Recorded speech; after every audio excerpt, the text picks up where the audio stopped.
金在旭先生。金傲丽说道。你好。他说着跟金在旭碰了碰杯。哟，好你也好。金在旭之前竟是愣了神，此刻才回过神来。在场的众人都暗暗以为金家家主肯定是看到了这么漂亮的姑娘，此刻有些走不动路了。毕竟在南丽，金在旭和个别顶级女团成员之间的亲密关系可称不上绯闻，简直就是实锤。不过以金傲丽的颜值来说，如果能在南离学习一下唱跳 RAP， 短暂练习2年半再出道，绝对能火成顶流。看着稍显失态的金在旭，金傲丽喝了一杯酒，那种心脏发紧的感觉又莫名其妙地涌出来了。金先生，你刚才怎么？金傲丽迟疑了一下，终于还是问了出来。金在旭的调整速度很快，他随后恢复了笑容，笑着说道：我主要是没想到金局长看起来似乎是混血儿。金傲丽轻轻摇头，微笑着道：不是，大概是基因突变。确实，他的长相虽然有西方的元素，但其实还是更偏东方一些。金在旭问道：那你母亲啊？前几年去世了。金傲丽说道。葬礼举世皆知。他说的是自己和几个兄弟姐妹的共同母亲，但他也知道那位被民间称为北新太后的女人并非自己的亲生母亲。在北边生成这一副混血面孔，哪怕再漂亮也不会被当成自己人。这些年来不知道有多少传言认为金傲丽实际上就是他老爸在外面乱搞出来的私生女。明白，是我失礼了。金在旭歉意地笑了笑，干了杯中酒。金局长难得来一次南丽，要不要在这里多留几天？金傲丽轻轻点头。受了点伤，等伤势好转一些再回去。他其实是想找机会和某个华夏男人多待几天，这异国他乡的，下次相见还不知道得什么时候了。金在旭问道：伤势严重吗？金家有最顶级的医疗资源。金傲丽说道：不严重，就是一道刀口而已，静养几天就没事了。金在旭露出了放下心来的表情，笑着说道：那我找几个向导陪你在南离转一转。说不上为什么，他第一眼见到金傲丽就觉得很亲近，而金在旭此时的表现落在其他人的眼睛里，就明显有点像美女献殷勤的感觉了。在南丽，估计没有几个女人能拒绝得了金在旭的攻势。不过这金傲丽和苏无忌明显更加亲近，也不知道接下来双方会不会爆出争抢女人的戏码来。现场已经有些人因此露出了吃瓜的表情来了。不用了，谢谢金先生。金傲丽面带微笑，直截了当地拒绝道：有无忌陪我就好。好，祝你们在南离玩得开心。金在旭笑了笑，丝毫不觉得没面子。他随后又继续跟几个北星将领一一喝过去。苏无忌好不容易找到机会，拉着金傲丽放水去了。在去卫生间里的路上，苏无忌说道：傲丽这个老金似乎有点不太对劲，他在看到你之后好像变得神神叨叨的。现场有很多人认为金在旭是想要把妹，但在苏无忌看来，老金当时所表现出来的样子绝对不是要泡妞的状态。金傲丽压下心中的紧绷感和异样感，道：从小到大无数人被我这长相震惊到，或许金在旭也是因为这个原因才有些吃惊。他给自己找了个理由，但并未往更深处想。那你的亲生母亲？苏无忌问道。已经去世很多年了，我甚至对她没有任何记忆。金傲丽说道。父亲还在世的时候，我曾无数次地询问他，他是从不愿意提起关于母亲的半点信息，显得我像是个被收养的孤儿。等他们放完了水，回到宴会厅，金在旭却已经离开了。他只跟苏无忌和北兴的将领们碰了杯，甚至没和南离的官员们有任何的寒暄。这和预定的计划完全不一样，就连洪仁泽和京城元也是一脸懵逼，不知道发生了什么。苏无忌觉得这金在旭的架子不小，土皇帝就是土皇帝，稍微亮个相，已经够给这些南离高官们面子了。要不咱们也离开吧。苏无忌看着场间那拼酒的混乱架势，说道。金傲立点点头。你是今天的主角，他们肯定得拦住你，咱们得想个办法。他的话还没说完，苏无忌的身体便是一软，直接倒在了他柔软的怀里。金傲立连忙抱住他，说道：洪院长苏先生不胜酒力，快安排人送他回去休息吧。洪仁则说道：好的，那就辛苦金局长照顾苏先生了。你们坐我的车回去吧。这老院长是特工出身，显然非常有眼色，并没有让自己的随行人员去陪着一起照顾。在路上，苏无忌一直瘫在金傲立的大腿上，迷迷糊糊的，嘴巴里面不清不楚的，不知道在说什么，时不时的还做出干呕的动作来。金傲立低头轻抚苏无忌的脸，强忍着笑，之前那种心脏发紧的感觉已经消失无踪了。这是他来到南离最开心的一晚。快到了，到了酒店之后就能休息了。金傲立抓着苏无忌的手说道：再坚持一下。苏无忌挠了挠金傲立的手心，手掌有些痒痒。金傲立实在没憋住，扑哧一声笑了出来。随后他红着脸把手松开，正襟危坐。司机眼观鼻，鼻观心，佯装什么都听不见。然而美好的时光并没能持续太久，就在这时候，他缓缓地踩下了刹车。因为这一条回酒店的必经之路上，忽然间开始交通管制了。前方的路中央横了好几辆警车，对来往的车辆逐一进行盘查。2名便衣警察走到了车子前，亮了证件，说道：排查逃犯，所有人下车接受检查。司机只把车窗降下来10公分，也出示了自己的证件。车上坐着国家情报院的贵客，无需接受检查，请立即让开通路放行。下车立刻。2名便衣警察已经把手伸入怀中，似乎下一秒就能做出掏枪动作了。司机还想维护一下自己单位的尊严，说道：你们知不知道这样会引发什么后果？国家情报院的客人是你们这群小警察能得罪得起的吗？那2名便衣警察闻言立刻掏出枪来，指着司机的脑袋：立刻下车，不然我们就开枪了。这时候其他警察也都迅速围了过来，居然都是便衣，没有一个穿警服的。司机冷冷说道：我要请示一下洪仁泽院长。然而一名便衣腰间抽出棍子，狠狠砸在了车窗玻璃上。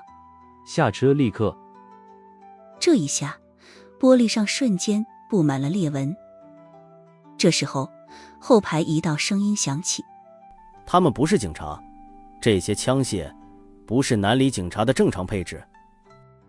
司机一看立刻明白了，他挂了倒档，油门直接踩到了底。后面的2个便衣警察直接被撞倒在地，车轮毫不停留地从他们的身上碾压了过去。谢谢金局长提醒。这司机一边猛打方向盘，一边说道：刚刚那些警察手持的枪械虽然先进，但型号杂乱，绝对不可能是军队或者警察的统一制式装备。那情报院的司机甚至还看到了2把法式折叠冲锋枪。南立的警察可没这玩意儿。这司机其实是个情报院的特工，车技着实了得。这一个甩尾又放倒了一个假警察，随后车子一溜烟地远去。哒哒哒哒哒，后面的子弹声极为密集，但由于距离较远，准头又差，只有10来发子弹落在了后备箱上。他们追过来了！金奥利扭头喊道。后面的几辆警车已经呼啸着追来，道路上其余的车子纷纷避让。情报院012号车子遇到袭击，需要支援。目前位置沿海公路188段。司机拿起对讲机汇报着情况，他表现的倒还比较沉着，一路左冲右突，很快便把后面的警车甩得不见了影子。然而就在这时候，远处的海边码头从一艘停着不动的游艇里忽然间射来了一发子弹。砰！这一发子弹击穿了驾驶座的车窗，直接打穿了司机的脖颈。对方有狙击手埋伏，这位表现英勇的司机当场便没了性命。他的身体趴在方向盘上，使得车子直接转向，撞开了沿海公路的护栏，直接冲下了海。那艘游艇里，狙击手通过瞄准镜盯着缓缓下沉的车子。由于此时已是深夜，他并不能看清楚后座2人的位置。但是就在车子即将彻底沉入海中的时候，狙击手再度射出了2发子弹，一发打穿了后排车门，另一发击碎了后排车窗。这2发子弹射出去，坐在后排的人就算是不死也得重伤。这狙击手又静静地趴了10分钟，确定没有人浮出海面，才对着通讯器说道：车子坠海，狙杀完成，没有生还者。附近的大海边，那个老人已经得到了消息，但依旧毫无睡意。沉默良久，他说道：坠海不是终点，活要见人，死要见尸，派人下去寻找尸体。后面的中年男人苦笑着：叔叔，就算有尸体，可能也被海浪冲走了。那也要找到。老人失态地吼道：是，叔叔。这中年男人一个机灵，老人走过来揪住了他的领子：他们一定要死，否则今天就有可能是我们最后一次看到南丽的月亮。苏无忌和金奥利在庆功宴之后遭到了枪击，坠海失踪。国家情报院的院长洪仁泽站在沿海公路边，亲自指挥着打捞工作。发生了这种事情，他的脑袋简直要炸了。一个是苏赤烟的侄子，一个是邻国那位掌权者的妹妹，特么的，这两边要是暴怒之下跺脚，得有多少人当场被震成飞灰。此刻已经好几个小时过去了，天色已然亮起，却没有任何追捕成功的消息传来。那些冒充便衣警察的匪徒全都消失不见，就连被当场撞死的2、3个人也被带走了尸体。周边的区域已经交通管制，所有的道路全封，由于相关的监控已经提前被破坏了，军队和警察们只能用笨办法，挨家挨户的上门搜查。上百名精锐的黑西装保镖已经沿着公路一字排开，负手而立，面朝大海。这都是金家的力量。一个身穿黑色大衣的男人正站在清晨的寒风之中，望着海面，眼睛里仿佛酝酿着一场狂风暴雨。金家家主金在旭，他竟然也来到了现场。洪院长还没把车子捞上来吗？金在旭的声音沉沉，仿若暴雨倾盆。洪仁则很少见到金在旭的脸色铁青到这种程度。国际情报处长金成元就跟在本家大哥金在旭的旁边，根本不敢吭声。他已经感受到了极为强大的无形压力了。此事要是处理不好，之前大费周折的破冰会晤将是竹篮打水一场空，而南离边境所承受的压力可能会陡增。抱歉，金先生，我们的效率有点低了。洪仁则说道。潜水员在水下已经找到了车子，但里面只有一名情报院的特工，苏先生和金局长都不在里面。随着他的话音落下，车子已经被调出了海面，朝着沿海公路缓缓挪过来。金在旭沉声说道：快点确认一下，他们离开车子的时间究竟是在坠海前还是在坠海之后？几分钟后，那台车子被调放到了路面上，司机脖颈位置的枪伤简直触目惊心。看着那击穿了后门的弹痕，以及那后备箱上的10几个弹孔，金在旭的表情阴鸷，咬着牙说道：把所有朝着这台车射击的人给我一个个找出来。在现场的大多数人看来，金在旭才刚刚在庆功宴上对苏无忌高调示好，转头就有人安排了一场精心的刺杀，这简直是把金家的脸按在地上摩擦。但在金家家主的眼中，金家的脸面此刻一点都不重要，重要的是这2个年轻人的生命。金在旭见惯了娱乐圈的美女，那些顶流明星来到他面前也得表现得毕恭毕敬。可是不知道为什么，在从庆功宴回去之后，他的脑海里总是浮现出金奥利的那一张混血面庞。而金在旭确定自己这并不是对那姑娘动了心，而是内心之中生发出来的一种无法用语言来形容的亲切感。所以在得知了金奥利遭到枪击的消息之后，金在旭才会愤怒地亲自赶到现场。这和对方是不是隔壁的侦察局长半点关系也没有。金先生，洪仁则说道：根据这车门痕迹判断，在坠海之前，苏先生和金局长应该已经开门逃出来了。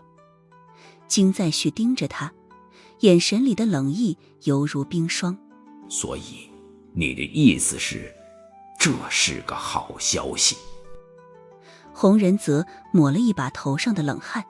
起码这不是个坏消息，起码我们可以确定那狙击手没有击中他们。如果他们提前跳车，那么现在在哪里？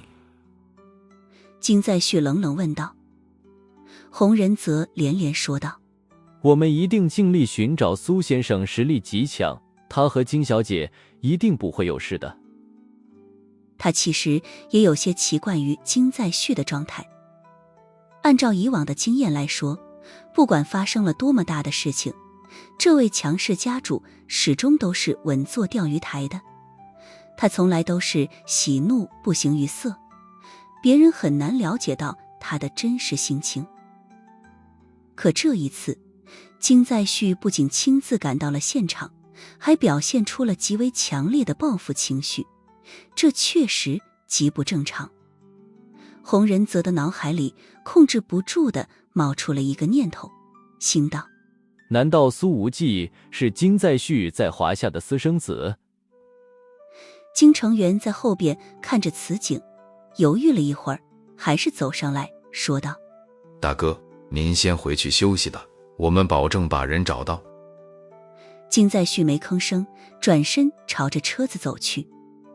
随着他的迈步，那上百名黑衣保镖齐齐动了起来，阵势极为壮观。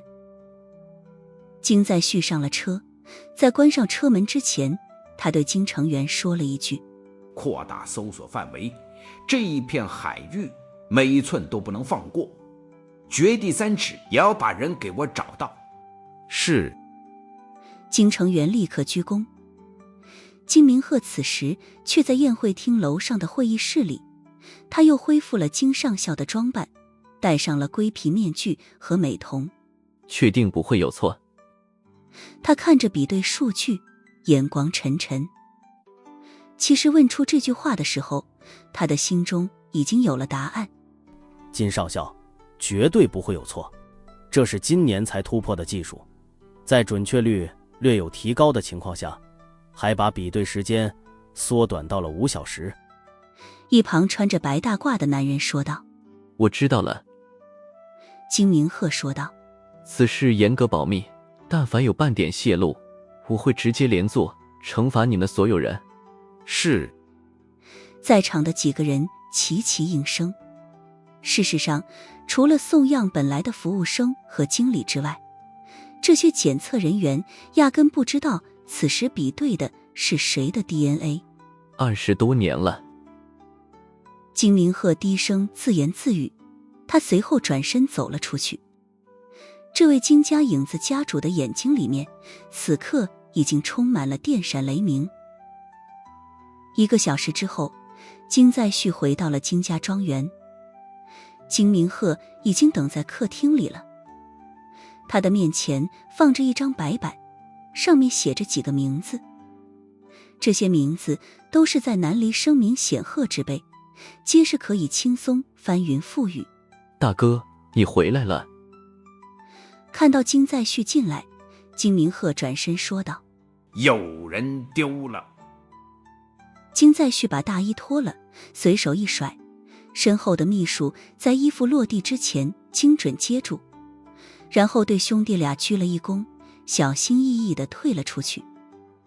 金明鹤微笑道：大哥，以苏无忌的能力，能奈何得了他的人还没出生呢。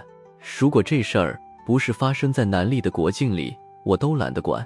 苏无忌能活，不代表金奥利也能活，更何况现在两人都处于失联状态。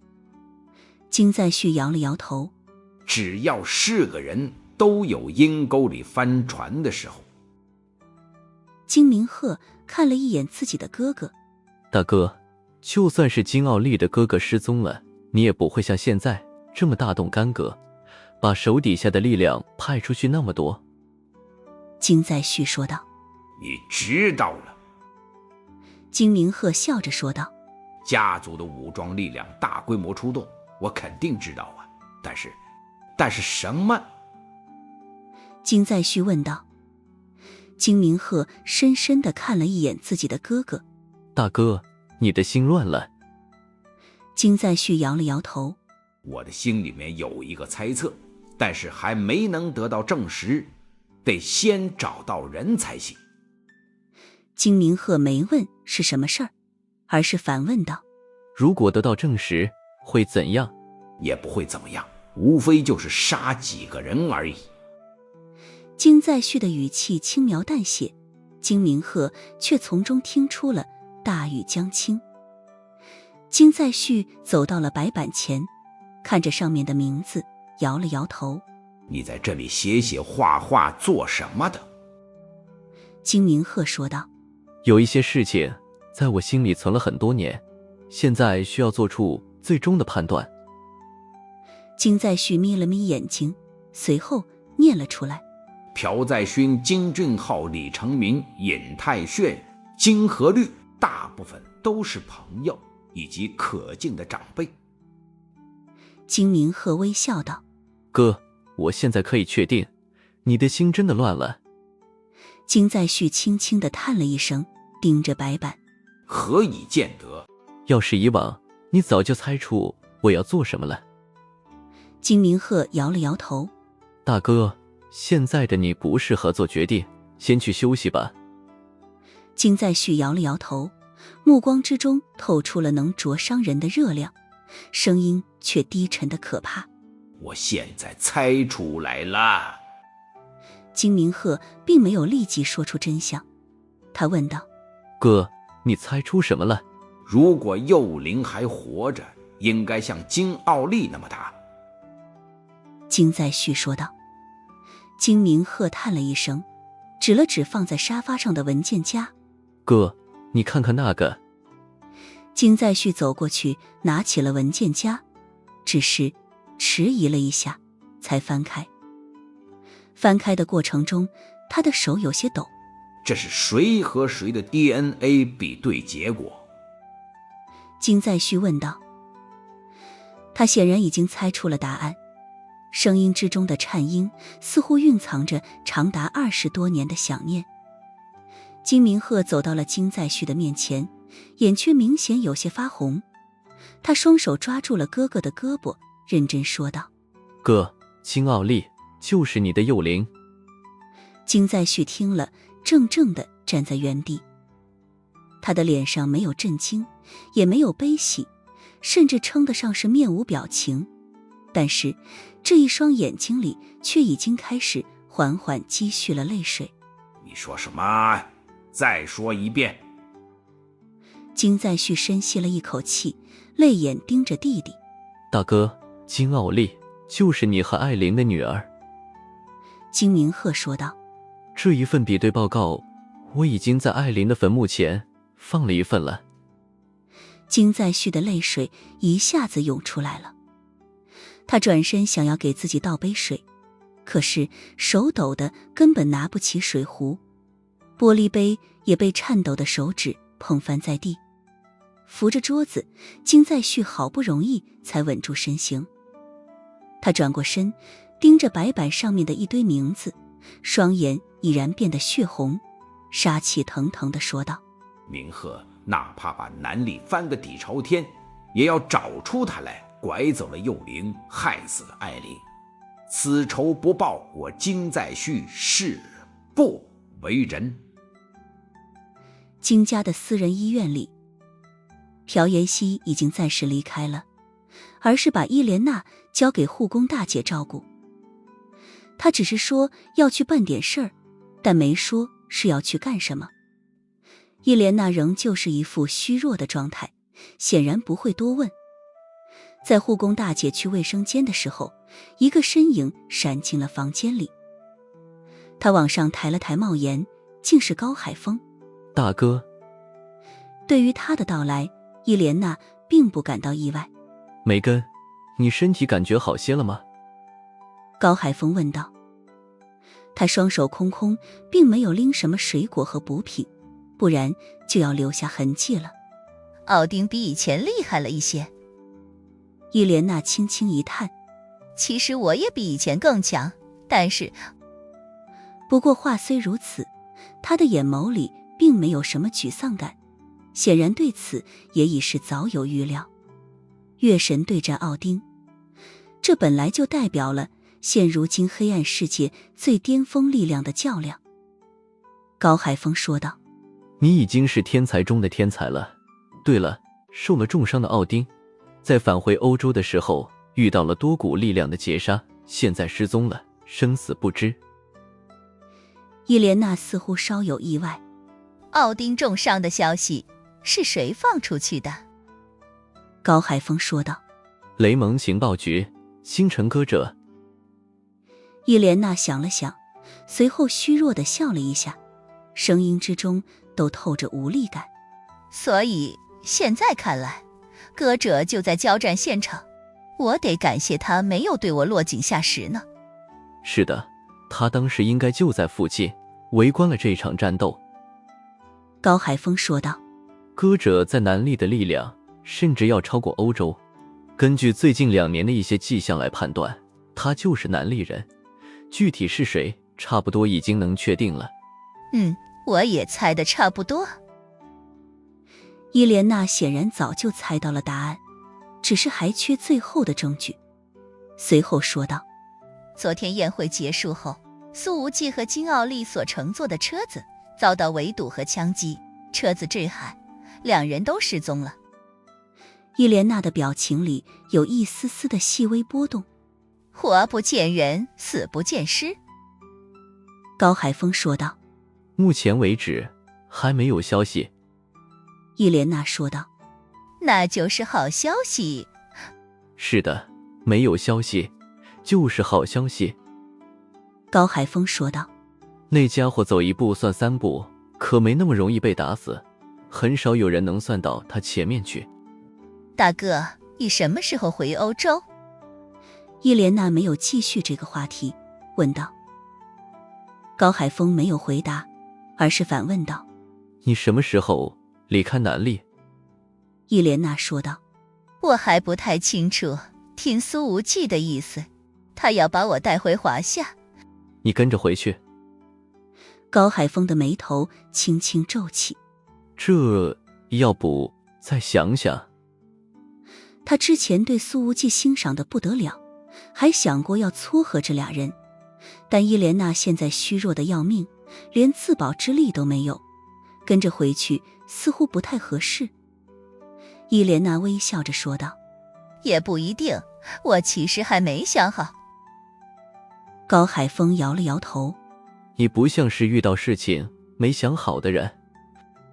伊莲娜说道：这次受了伤，我觉得自己有点累了，想好好休息一段时间。如果把休息地点放在陌生的华夏，我想应该也是个不错的选择。高海峰问道：你如果去了华夏，月影神殿怎么办？有苏珊娜在，不会有什么问题的。伊莲娜说道：没有谁敢真的趁机对月影神殿出手的。高海峰竟是莫名从这话语里听出了一种意兴阑珊的感觉来。他说道：你这是什么意思？我怎么不太明白？想要彻底退出？就是想休息一段时间呀。伊莲娜轻轻一笑：这没什么的，人都有会累的时候。高海峰眯了一下眼睛：你忘了我是干什么的了？伊莲娜说道：我知道呀，你是国际刑警专家。高海峰的语气里透着郑重：不，我也退出过战神殿，你现在的状态和我那时候一模一样。伊莲娜轻轻一笑，只不过这笑容之中似乎有着微微怅然的意味。大哥，咱们的经历不一样，你所承受的痛苦比我多得多。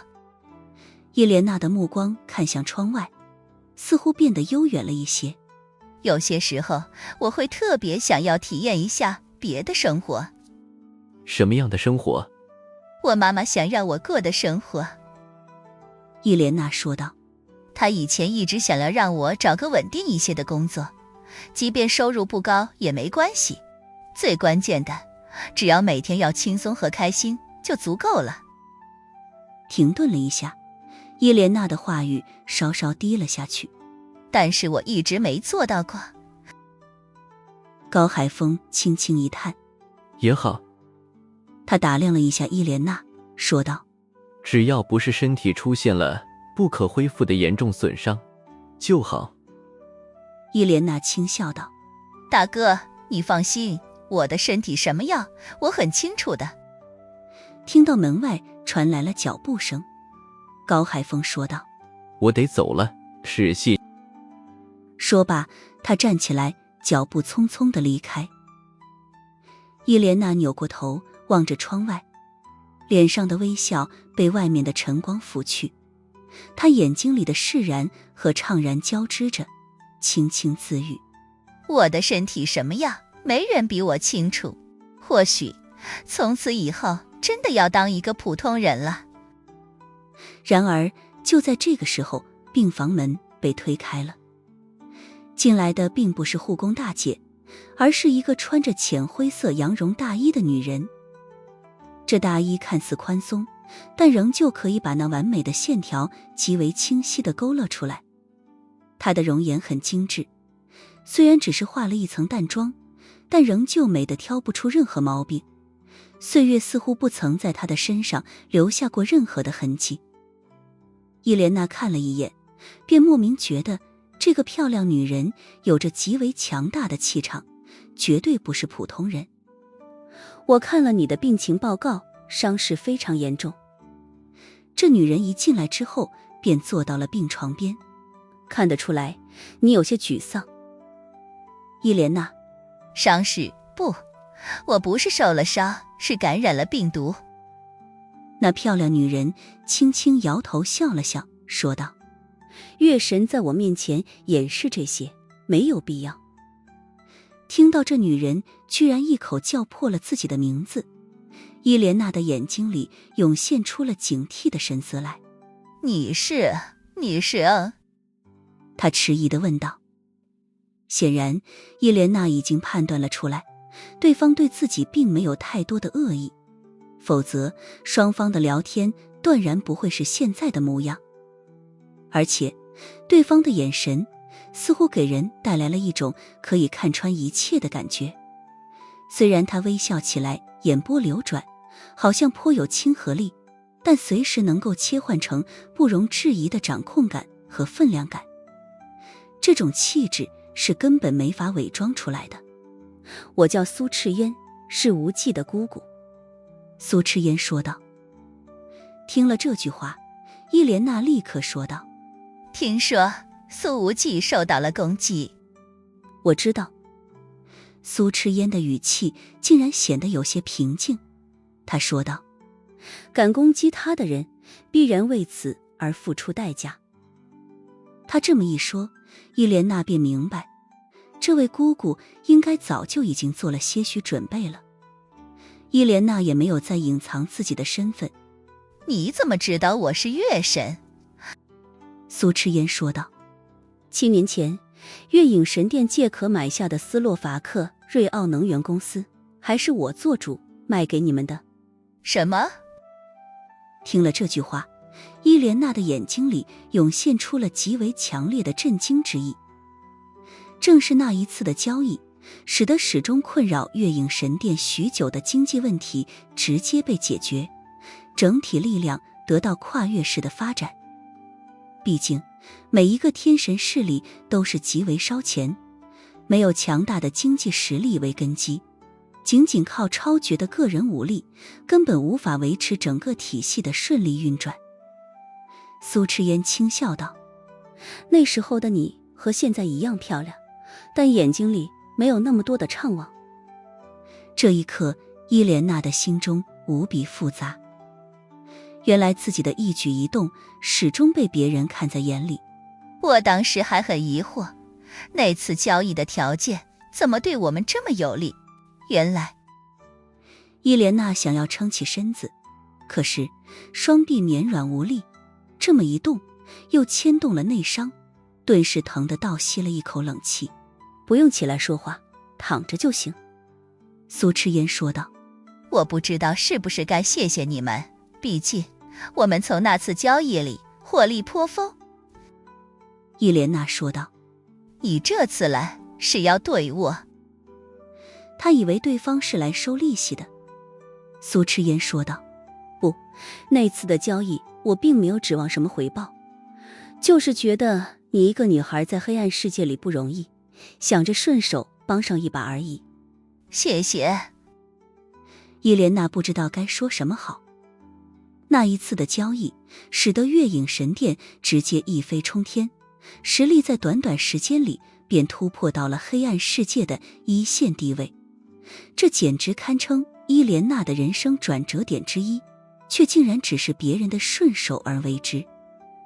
这些年来，伊莲娜越是站得高，越是能够隐隐感觉到，似乎有一些目光在从更高处注视着这个世界。他们大部分时间只是无声旁观，极偶尔的情况下才会伸出手，轻轻地拨弄棋盘上的经纬线。其实你的伤不是没得治，实力应该也能恢复。苏赤烟说道。如果你想要彻底痊愈，记得打这个电话。说着，他取出了一张名片，放在了伊莲娜的手边。后者拿起来看了看，上面只有一个号码，没有名字。谢谢您，伊莲娜说道。她之前认为自己的伤势就算是治好了，也不可能再恢复巅峰实力，但这种话从眼前这位姐姐的口中说出来，就莫名让人无比幸福。苏赤烟笑了笑。你先休息吧，我还有事要忙。伊莲娜问道。苏无忌有消息了吗？苏赤烟并没有正面回答，而是说道：如果没有这次的事情，我甚至会认为无忌这一趟南离之行的收获不够丰厚，而现在机会送上门来，正好。伊莲娜犹豫了一下，又问道：“我想知道苏无忌的真实身份，除了暗影天王之外，还有什么？”无忌的身份，告诉你也无妨。苏赤烟微笑着说道：“你知道阿波罗吗？”伊莲娜听到这个名字，下意识地吸了一口冷气。我知道，阿波罗大人是以前黑暗世界的太阳神，还是后来的众神之王，还是……苏赤烟微笑着打断：“那是无忌他爸。”轰！伊莲娜的瞳孔瞬间地震。到了中午，南丽的财阀家族们都坐不住了。金家的动作实在是太大了，以这些世家的能量，自然能关注到。大部分人都自以为了解了金家大动干戈的原因，毕竟那失踪的女人是隔壁那位的妹妹，这种身份实在是太敏感了，关系着破冰计划的第2阶段能否顺利推行。显然他们都猜错了，戒严区域的面积已经扩大了1倍，民众们怨声载道。就在大家都以为管制力度要进一步加大的时候，然而不知道什么原因，金家忽然把所有参与搜索的人手全部撤了。不仅金家撤了，警方也撤了，就好像失踪的那2人已经被找到了一样。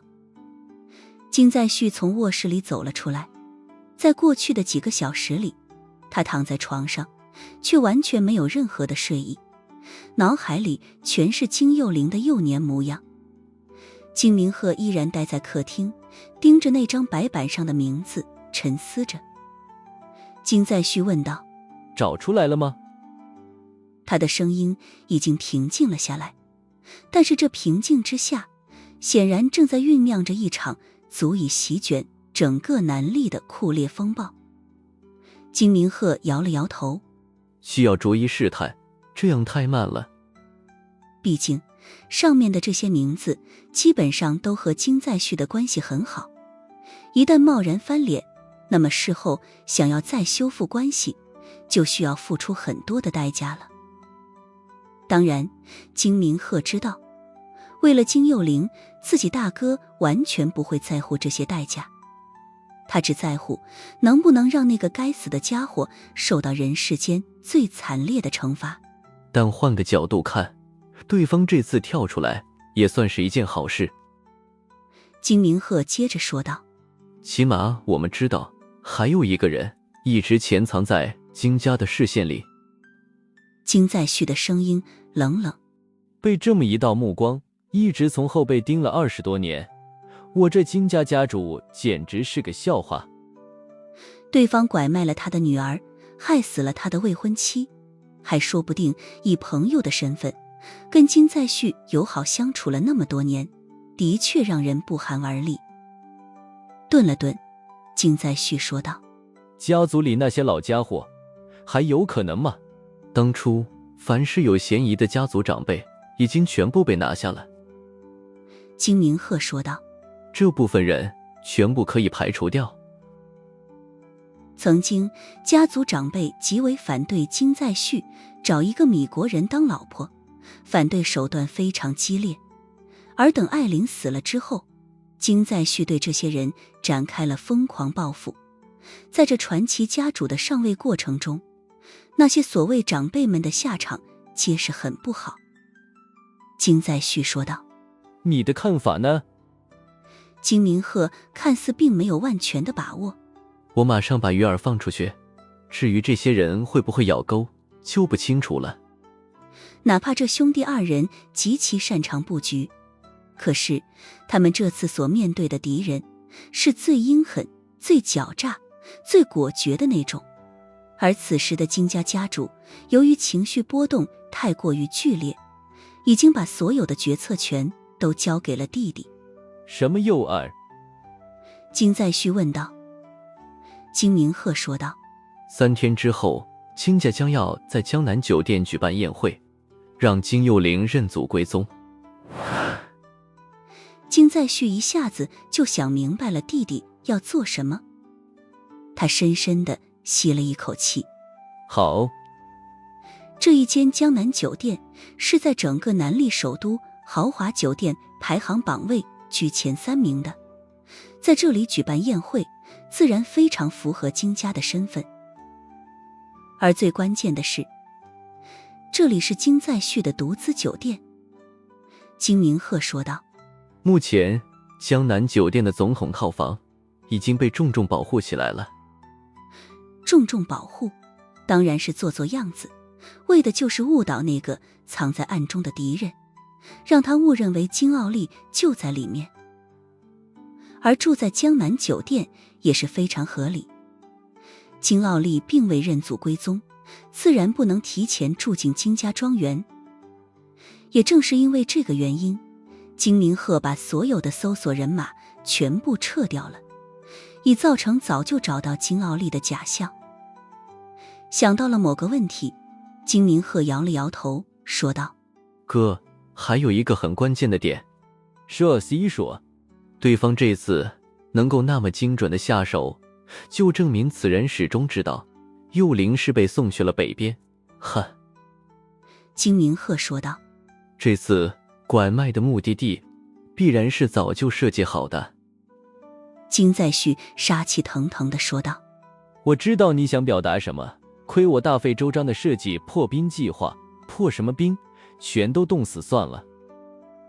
这种说话语气显然不符合金家家主的身份，但却是一个与女儿失散多年的父亲的真实心情。北边邻国的那个掌权家族既然能够收养金奥利，那么就足以说明他们知晓此事。金明鹤眯了一下眼睛：大哥，北边是否参与此事，其实已经不可考证了。金奥利的北国父母都已经去世了，而在拐卖案发生的时候，那位哥哥还是只是个不到10岁的少年，此事自然和他无关。起码那位将军现在一定知道。金在旭起身，眼光凌厉。线索总是越捋越顺的，兄弟2人之间的对话正在一步步指向真相。是的。金明鹤对此很赞同。否则的话，他不会让幼灵在南离多留几天，甚至他还特意打电话来，要求幼灵参加了庆功宴。金奥利本来是拒绝参加庆功宴的，可那位哥哥专门打电话来要求他作为代表出席，那么这就太耐人寻味了。显然金奥利的所有通话都被南丽这边提前监听了，而那位将军不可能猜不到这一点，但他在通话里没有任何的回避和隐藏。也许这是那位在向我们示好。金明鹤接着说道。金在旭起身，表情冷冷道：不管他怎么做，此事在我心中的芥蒂永远都无法消除。用芥蒂来形容已经是金在旭委婉的说法了。一个失去了女儿的老父亲还不得不想着顾全大局，金在旭此刻心里简直恨意滔天。这时候金明鹤的手机响起，他看了看来电，是国际情报处金成员打来的。开免提。金在旭沉声说道。金明鹤立刻接通，金成员的声音传了出来。明鹤，我们扩大了搜索范围之后，在距离沿海公路5公里的地方打捞出了10几具尸体，全部是被绑着石头沉了海。10几具？饶是金明鹤始终认为苏无忌和金奥利绝对没事，此刻也控制不住地手一抖，手机都差点没握住。而坐在沙发上的金在旭脸色瞬间变白了好几分。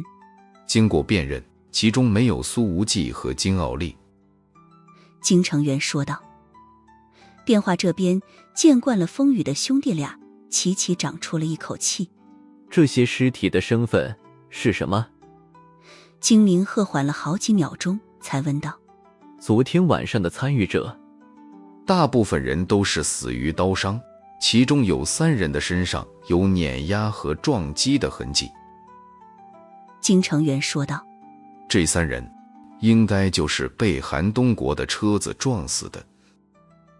韩东国就是当时给苏无忌和金傲丽开车的司机，后来被狙击枪打断了脖颈。金明鹤的声音骤然转冷，攥着手机的指节已经泛白，心狠手辣，全部灭口。而此刻金在旭的身上已经不受控制地散发出了强烈的冷意，整个客厅温度骤降，变得仿若北极。是的，事情的参与者应该都死了，怪不得我们的拉网式排查一直没有见效。金成元说道。金明鹤难得在这种时候还能保持思路清晰。杀了他们的人一定会留下痕迹，比对所有人的伤口，10分钟之内告诉我结果。金成元的效率很高，8分钟之后电话便重新打来了。明鹤，这些人全部被刀锋刺破心脏，如果我没判断错的话，他们应该是死于同一人之手。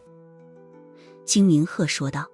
能够无声无息地干掉这么多人，就算杀人者是这些死者最信任的人，也很难做得到，更何况每一刀都还是贯通心脏。停顿了一下，他眯了眯眼睛。能做到这一点的，要么是南历本土的和气道强者，要么是从境外来的超级高手。呼！他的这句话无疑已经指明了方向。金成元说道。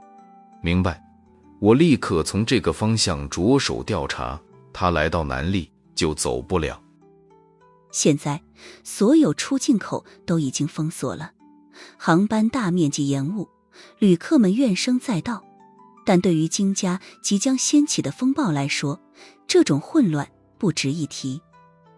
金明鹤打开电脑，登录了一个邮箱，在输入了繁琐的验证码之后，发出了一个群发邮件。邮件的内容只有2行：所有 B 级以上调查官立刻调查3天内从黑暗世界入境南历的熔炉级巅峰以上高手，天灾级要重点标注，如有消息立刻汇报，不得延误。注意，此次任务级别标定 4S 级。而这邮箱的名字是星辰歌者。雷蒙情报局的传奇调查官发布了4秒级的任务。在雷蒙情报局，星辰歌者几乎从不显露真身，这一次公开发送任务，重要性级别居然是 4S。 其实雷蒙情报局最高的任务级别是5个 S， 但从情报局建立到现在，这种4个 S 的任务也只出现过1次而已。那一次还是月影神殿崛起，黑暗世界格局大变。而这次歌者居然又亲自发布了 4S 级的任务。关上了邮箱之后，金明鹤看了一眼正注视着手机屏幕的大哥，轻轻摇了摇头。如果不是为了引起恐慌，我甚至愿意把这任务标定为5秒级。金在旭明白自己弟弟在说些什么，他也摇了摇头。你不用担心，我还没疯狂到这种程度。毕竟现在南北2国之间爆发剧烈冲突，只在金在旭的一念之间。一旦这2国的矛盾以战争的形式爆发出来，那么说不定能波及半个世界。如果幼灵活着，你或许不会疯。金明鹤停顿了一下，眼睛里透出了认真，说道：但如果不是，我可能比你先疯。这一刻，在金家兄弟的心中，什么理想主义，什么2次崛起，都没有自家孩子的回归更重要。而就在这个时候，金明鹤又接到了个电话，竟是来自南黎陆军总长全在明。明鹤，15分钟前有2架直升机从米军基地起飞，朝着辅济岛方向而去。全在明的声音响起。据我基地里的朋友判断，苏无忌和金奥利可能就在上面。辅济岛。金家兄弟齐齐看向了那块白板，冰冷的目光同时落在了金和律的名字上。听到金傲丽和苏无忌可能也在直升机上，金在旭明显长长出了一口气。金明鹤看了看金和律的名字，又看了大哥一眼，笑了。这笑容之中透着罕见的快意。苏无忌那小子比我们更早一步地找到真相，他斩出了分裂南力的第一刀。无论苏无忌的这把刀是挥向南力的国境内还是国境外，都能够引起剧烈的连锁反应，稍不留神就是战争爆发。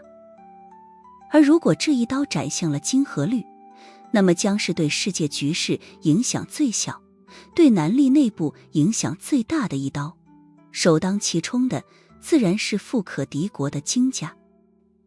金在旭的眼睛里透着强烈的危险光芒。这一刀斩向金和律。金明鹤收起了笑容，认真地问道：大哥，你这金家家主究竟是准备袖手旁观，还是插手阻拦？金在旭地眯了一下眼睛，声音之中已然散发出了无穷的寒意。当然是帮着苏无忌多出几刀。能让金家兄弟如此凝重的，是因为金和律是他们的亲叔叔，而他还有另外一个身份，就是南黎现任总统李世勋的养父。说是养父，其实就是亲生父亲，只是为了在民间避嫌，才特地对外宣称金和律是李世勋的养父，甚至连儿子姓氏都改了。所以金在旭才会说出一刀把金家劈成两半的话来。也正是因为金在旭和李世勋的这一层关系，此次南北破冰才会以金家作为主导。虽然李世勋表面上并未参与这次会晤，但显然也是非常赞同的。破冰计划一旦能推行下去，他的政绩将会迎来爆炸式的增长。在过往，除了金在旭的父母之外，金和律一直是对他最好的那个人。甚至在金在旭和艾琳恋爱的时候，金和律不仅没有任何的反对，反而还一直试图说服金在旭的父母，让他们接受这个金发碧眼的儿媳妇。在白板上的那些名字里，如果挑出一个最不可能的，就是金和律了。可是此刻，哪怕事实再让人难以置信，金家兄弟都没有半点怀疑苏无忌的判断。金明鹤看向了自家大哥：哥，这一刀你说该往哪里砍？金在旭说道：为了李世勋的府邸，切断青马台的通讯，任何人不许进出。他面无表情，声音平静，就像是在阐述着一件微不足道的事情一样。这一刻，金明鹤不禁有些恍惚。平日里，自家大哥在家里总是穿着睡袍，喝着红酒，一有空就去演唱会现场看女团唱歌跳舞，都快要让人忘记他当初是多么的杀伐果断了。为了父女之间那空白的25年，即便来一场政变又如何？那个站在府记海边别墅的老人就是金和律。他还不知道有2架直升机从米军基地飞来的消息，但是心中的不安感却越来越强。叔叔，应该没事的。那位从西方黑暗世界而来的高手已经把所有参与者都灭口了。中年男人说道。他叫金凤珠，要是按辈分来看，算是金在旭的远房弟弟了。此人并没有在金家旗下的任何企业里任职，而是一直侍奉在金和律的身边。毕竟在金家内部，金和律几乎相当于太上皇的存在了，尤其是在李世勋成为总统之后更是如此。当然，在南历，总统并不是权力最大的人，总统和财阀之间到底谁听谁的，明面上和背地里都还不好判断。不过，虽然金河律在家族内部的地位极高，但他却不争不抢，从不自视身份的去给自己攫取利益，因此风评非常好。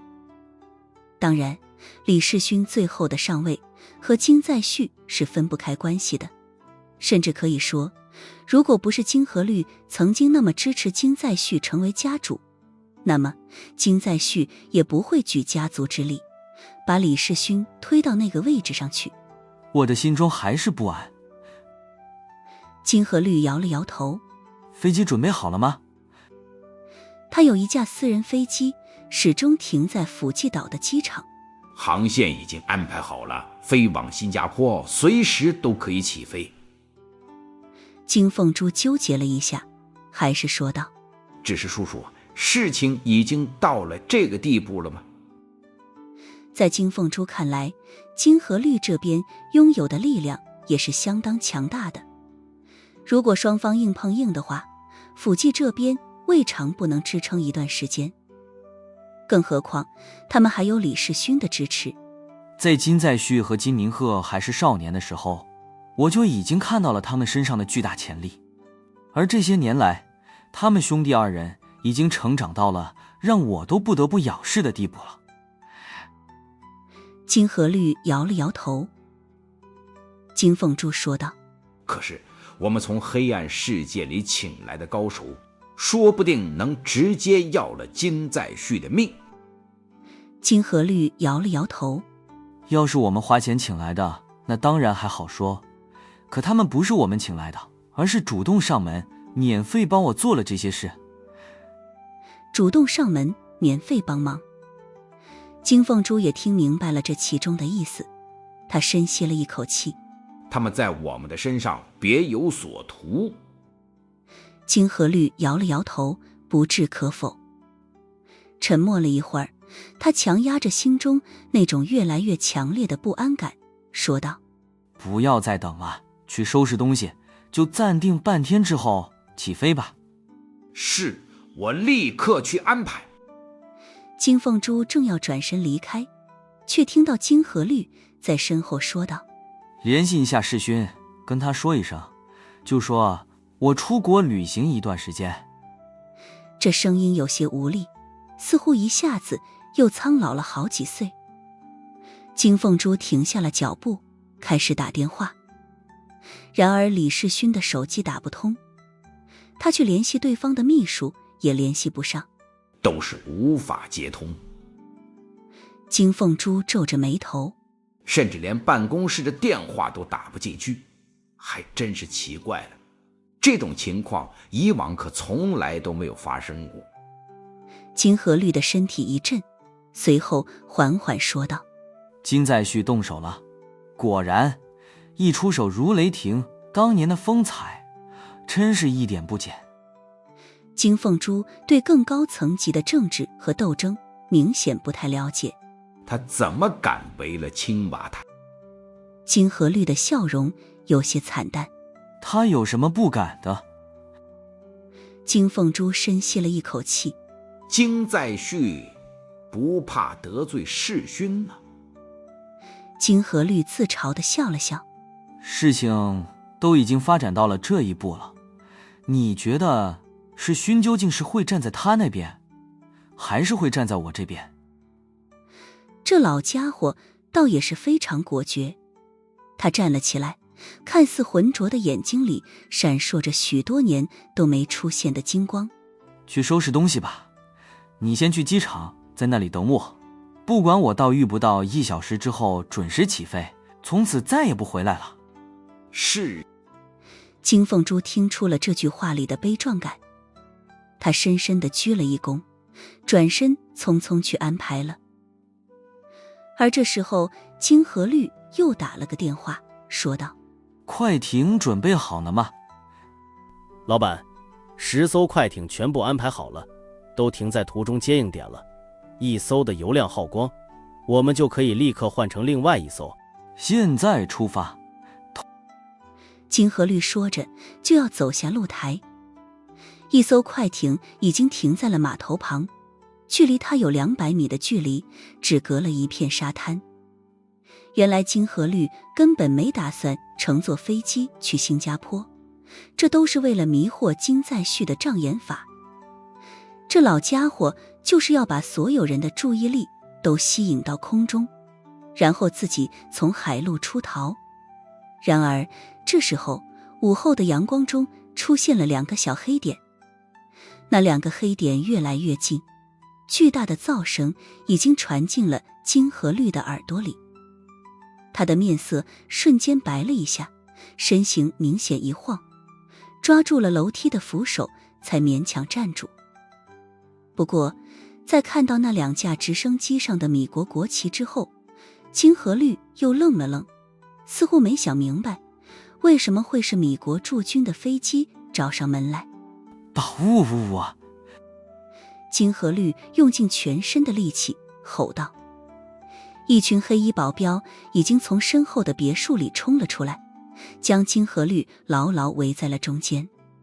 然而就在这时候，2架直升机的舱门忽然打开，在第1架直升机的门口架着一挺重机枪，一个东亚面孔的青年正坐在机枪后面，正是苏无忌。哒哒哒哒哒，机枪喷吐出了夺命的火舌，子弹如同暴雨般倾泻，尽皆落在了前方的快艇上。几乎只是一眨眼的时间，那快艇便已经被打得千疮百孔了。2秒钟后，轰！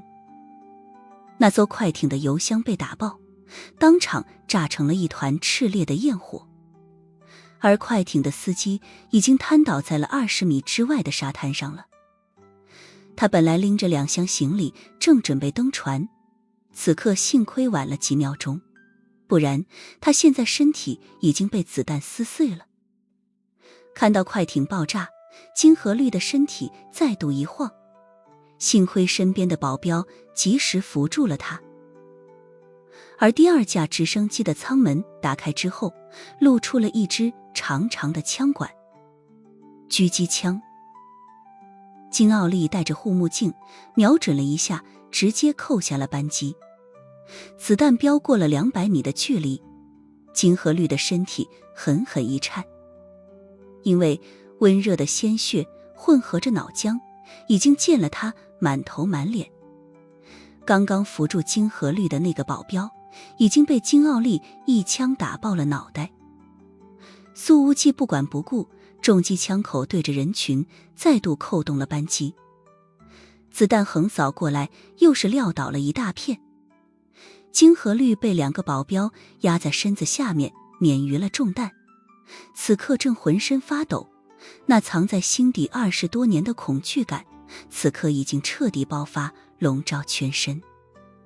直升机的广播已经响起，苏无忌的声音传进了所有人的耳朵里。